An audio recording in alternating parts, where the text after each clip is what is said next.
Hello and welcome to Table for Five with no reservations. Take a seat at the table for a fresh, sweet, salty, tart, and pleasantly bitter conversation. Thank you for taking a seat at the table tonight. I have Kim McIsaac. Hello. Jayden. Hi, everyone. Jaime Ramos. Hello. And Tabitha Cabrera. Hello.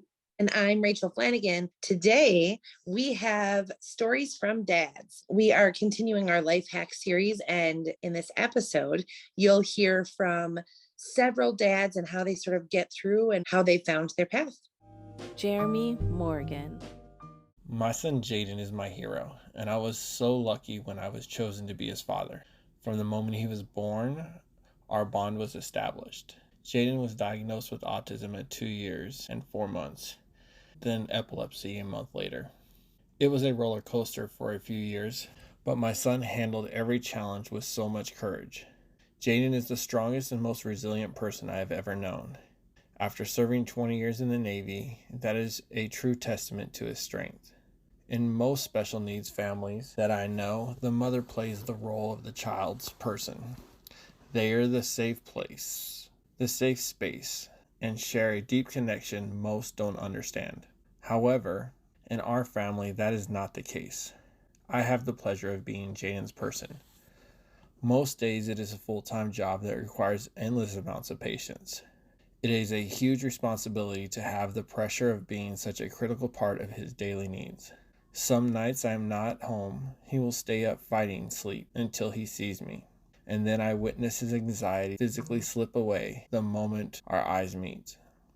When I was in the Navy, it was challenging when I would receive orders to travel and have to be away from my family. It was difficult for me. It was difficult for my wife, but it was hardest on Jayden. He would continuously adapt and overcome during my days away, however. Now that I'm retired from the Navy and I am blessed not to worry about being sent away at a moment's notice from the boy whose whole world seems to revolve around me, while he continues to light up my world. The bond we share is like nothing I have ever experienced. I can tell you his needs from the look in his eyes. He inspires me to work harder in everything I do, as I witness the work he puts in on a daily basis to adapt and live in a world that was not designed for him. Jayden's epilepsy landed him in the hospital quite a bit between the ages of 2 and 6. And no matter the circumstances, he always had a smile on his face that stole the heart of every member of the hospital staff that supported him. Since he would insist I stayed overnight by physically not letting me leave him when he was in the hospital, our bond only grew stronger. Today, we are pretty much inseparable. He is the first person I see when I wake up in the morning, as he always finds a way by my side every night to cuddle and sleep next to me. Every morning I'm reminded of how lucky I am to have such a strong bond with a person who has taught me the definition of true unconditional love. He is my little Jayden, and he is my boy. Jeremy is the dad behind the blog Beyond Autism, Jayden and Jaxon's Journey, written by his wife, Kirby Morgan. Jeremy has worn many hats during his career in the Navy and now continues to support veterans as a loan officer for Veterans United. His favorite job that he's ever had is being a dad to his 3 children, Kayla, Jayden, and Jaxon, in beautiful Southern California. Jamel Owens. Good morning, everybody. My name is Jamel Owens, and I am the host and creator of the podcast, The Awesome Show, which is now on online television on RVN Television Network. You can catch me every Monday and Friday, 9 a.m. on www.rvntelevision.com. So let's get to the topic at hand. First off, I want to give my condolences and regrets to all those who were lost recently and in the past for the mass shootings. It's a terrible thing. My love and respect are to each one of you guys, and it doesn't really just affect what I represent, which is the Black and brown community. It affects us all. Respect to every single one of you. My relationship with my son, Shane. Shane is a 14-year-old autistic, or what I like to say, awesome boy who is about to go into high school. Wow. Crazy times. I could just remember the days where he was just so little and so fragile. but his heart was so big to the world. And I was just so scared because I wasn't a man myself to realize the love that he was given to me. Our relationship is uncanny. And the reason why I say it's uncanny is because he believed in me from the start. We grew up together. And I know you hear that phrase a lot from younger single mothers who are raising their children by themselves, but we really did. Where I thought I was a man in a specific point in time in my early 20s, I really wasn't. See, Shane developed my heart to become open again. In a world where a lot of hurt and pain has caused us to overshadow our heart's callousness of all these things to us, Shane opened my heart because he made me realize the beauty in just loving other people, just wanting the best for another individual, whether you know them or not, showing true affection. I couldn't piece the puzzle together, but myself being a individual that was born with a physical disability, I remember my mom advocating for me consistently every single day. And the pieces didn't start to fall in line until that one moment, that one particular moment when I started to see my son in a whole new light and why the reason he was here in my life. Why did I have this child that is awesome, that is on the autism spectrum? Why me? It's because I had a purpose that was long dealt to me before I even existed. It was for me to be an advocate for those who are just like me, who are those who are just like my son, for men of children on the spectrum, to pour into them, to lift them up. But most importantly, it was for me to change my heart, not to be another person out here that is cold and hurt. Shane, he taught that. He taught me patience. He taught me resilience. He taught me confidence. Things that you'd be like, hey, wait a second, Jay, you're about 40 years old. You should have already had this. Look at everything that you've done. You're a volunteer firefighter. You were ex corrections. You did everything that you wanted to do. But yet, I pose a question to everybody listening to this. Isn't it robotic? We can always apply for a job and be a right fit for the job because we can get trained to do a job. But where is your heart in it? Where is your mindset in this? This is what my son showed me. This was what I was missing all the time. I was able to do anything that I put my will, I applied myself to it. But what about applying my heart? Shane has introduced to me a new way to look at humanity. And though we face things that are devastating to us, devastating to the black and brown community, devastating to all communities all over the world, I still love you. And I wouldn't be in this position to be able to say that to you, the listeners, whoever's listening to this now, to be able to counsel, be able to have a purpose and a mission in my podcast to talk to men, to educate men about autism and their feelings, and to listen to them and to let them know that everything is okay. If I would have never understood the power that was within my son. And guess what? That power is not only in my son, it's in yours, your sons, your daughters. Everyone that you know that is awesome has this power. So in this recording, and asked me just to talk about this relationship and with my son, and I hope you understand where I'm coming from. A message I want to leave not only to my son Shane, but to those awesome individuals in this world. Thank you. You are a gift sent from above that is meant to move the world. Be who you are.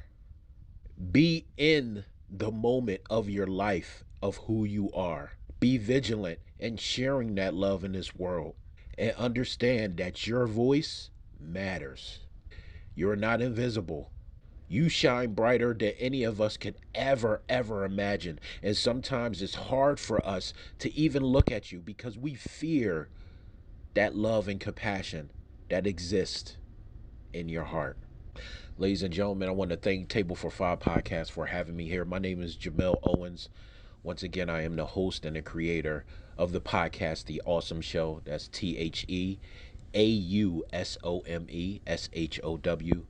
Please follow me Instagram, Facebook, but also too stay tuned for the television show is airing right now on RVN Television Network.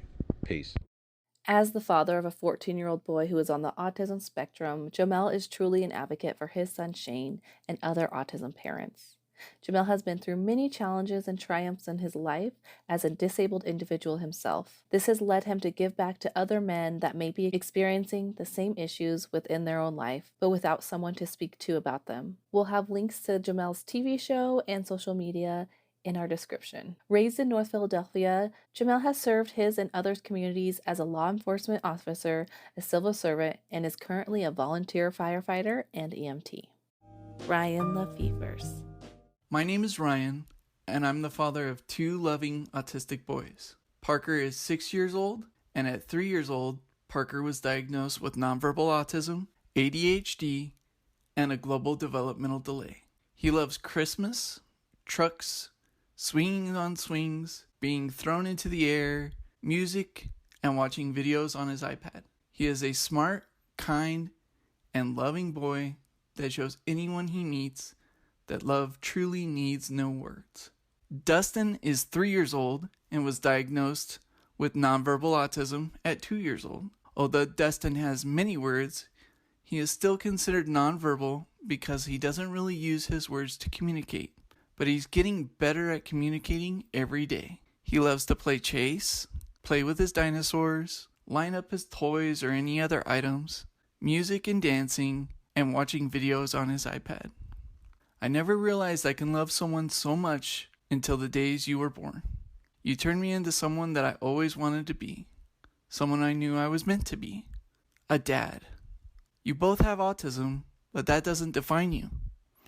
To me, you will always be 2 handsome boys that love to play at the park, especially on the swings, that love to watch the same cartoons over and over again, that love to love.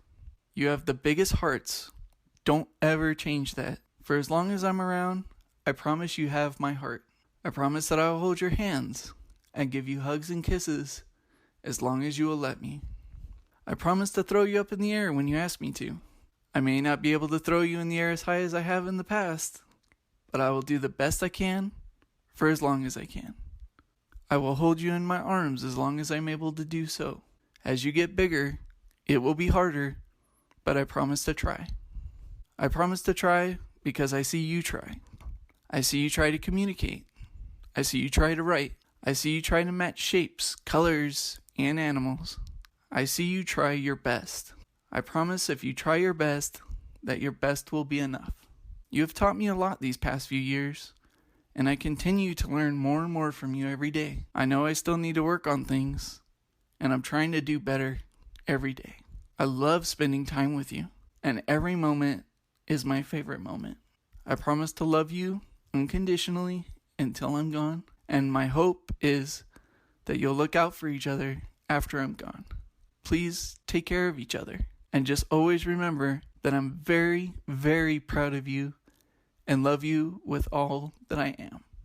Ryan has been married to his lovely wife for 14 years, and they have been together for 21. He is the father of 2 handsome autistic boys, Parker, who is 6, and Dustin, who is 3. Whether he's pushing them on a swing, playing guitar for them, or chasing them around the house, he enjoys spending much time as possible with them. He started a Facebook and Instagram page, My Heroes, Raising Boys on the Spectrum, to share the dad's view of raising autistic kids.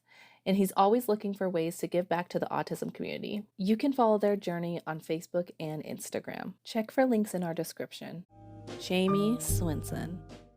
Hi, I'm Jaime Swenson. My relationship with my son Cooper has definitely evolved over the years. Cooper was my firstborn child, so the early years, especially the first year, for me was completely normal. Normal as it can be for a first-time father. I had simple expectations, but really had no experience. So I learned and grew just as he did in the first year, which was awesome. And then as time went on with Cooper, I started to notice, along with my wife Kate, that he was not growing in the areas that he should be as far as speech. But hitting all his other milestones, it was pretty crazy. So, we didn't really push into it too much. So I just treated Cooper like a normal little kid. Loved him, had dreams and aspirations of being his coach in baseball and football down the road. We loved to play outside. We loved to go on the swing. He just seemed to be a normal kid. As time went on, our relationship evolved into searching for answers. There wasn't a lot of communication between Cooper and I in the early years. There was a lot of car rides to therapy, car ride to school, trying to get him an early education, trying to, help him as much as we could. And that's what our relationship was at that time. It was more, not really a give and take, but definitely more of what can we do for this little guy, to help him succeed in life and get early intervention. As time went on, we discovered that Cooper did have serious delays, and we did get a diagnosis of autism, which for myself, that whole process changed me and my outlook, just because everything that happened between Cooper and I and Mom, having to move our home and come to the cities and then basically move our whole life just to give him a better opportunity at life. And that was something, I didn't have resentment towards him at all. I was just very upset that this had happened because I felt like we were where we wanted to be in life. So that was hard, I would think, because it's, your expectations of your first child, like I said, was to running around at 2, babbling, talking, going outside, playing bats and balls. He just didn't really like to do any of that stuff. Now, as time went on, our relationship really did change. Cooper got better. We got him some medications that calmed his behaviors down. And now, we got him a speech device where he can communicate what he wants with us, what he wants for himself. So there is no, lashing out behaviors. You can say, I want Cheerios and a milk rather than screaming and going over and hitting a cupboard or something like that. So that aspect has really changed, and it could be part of him growing up as well. Now Cooper is 11, and he's changed quite a bit. He is happy. We communicate every day. He's the first one up every morning. I'm usually the second one out of bed currently. Hasn't always been that way. And we come down, we chit-chat, a little give and take. I get him his breakfast, and we have a nice routine going. So that part's been good. And, I've kind of gotten over the grieving part. He's not going to be my athlete. I got another one coming through the pipes that luckily is involved in sports and loves school and very social. And, we ended up having 2 more kids. So let's just say Cooper has a very full house. So he is never just alone, and I don't think he really wants to be very often. He likes to play with his siblings. He likes to get them in trouble when they're being naughty and get Mom and Dad. And he kind of just does his own thing. And if he wants to be involved with Mom and Dad at that time, he goes and he does it. But I think the biggest thing is our relationship over the years has just changed so much. From when he was young and we really didn't know what was going on and there was no communication and, sleep deprivation. It was just a struggle to where we are now, where the kid listens better than anyone in our house. He'll go to bed at 8:30, 9 o'clock every night. Like I said, usually he's the first one out of bed around 6:30, and we get along great. So he can request what he wants. He has some outlandish things he wants to do, like he wants to go on a fire truck with door and boots. He wants to buckle their seatbelt, so that's kind of one we're working on right now. He loves to go on trains, so we got some ideas for that this summer. But he can definitely communicate his needs, and we can communicate, like I said, with this speech device. So it's really changed everything. And as he gets older, it seems that his behaviors have just come down so much. Not to say he doesn't have his bad days, because he definitely does. There's days that Dad has to run to school and pick him up, or he's just not feeling well. And well, now he's able to communicate. For example, the other day he had an ear infection. So he let us know that his ear hurt. So we brought him in, and we got his ear looked at and got him on some medication to get him fixed. So so that's kind of my story with Cooper. It started out tough for both of us, and where we're at today is night and day difference. So proud of that kid. Really works hard. Thank you. Jaime is married to Kate Swinson and is the father to 4 children. He is a self-employed insurance agent. His hobbies are fishing, playing with the kids, and just trying to keep up. He spent 16 years living in the Duluth area and hopes to get back there someday. Isaac Ramos. When you talk to your parents or friends maybe who have kids that are older, they always tell you to cherish the moments when they are little. You hear a lot of, time flies so fast, or make time to do things with them before they get older and don't want to spend any time with you. Now, I'm not sure if Jess will ever be on his own, but I've taken that to heart, and I try to keep up my favorite traditions from my childhood. Snacking soda at the movies, going on a ride at a theme park, or playing Mario Kart on our Switch. As with everything in life, we modify things to fit him. When it comes to my kids' interests, there are some things we have no control over. Some parents believe they should let their children find their own favorites, things like shows, games, or sports. While I do believe that kids should have their own favorite things, I also think that it's important to introduce them to the things that I love too, and try to make them love them as well. Is it brainwashing? Meh. Indoctrination? Maybe a little. However, would I love the Blues Brothers if we didn't watch the movie over and over again as a kid? Would I randomly hum a Kenny G tune without it playing on a Saturday night in my youth? Would I believe that Casa Bonita is the happiest place in Denver if my family didn't lovingly go there every Mother's Day, even though we all knew full well that it was the worst Mexican food in town? Instead of brainwashing, how about we call it creating lifelong memories? See, that's better. Now, I definitely have mine that I want to share with my kids. Star Wars shows, Denver Broncos Sundays, and movies in a movie theater.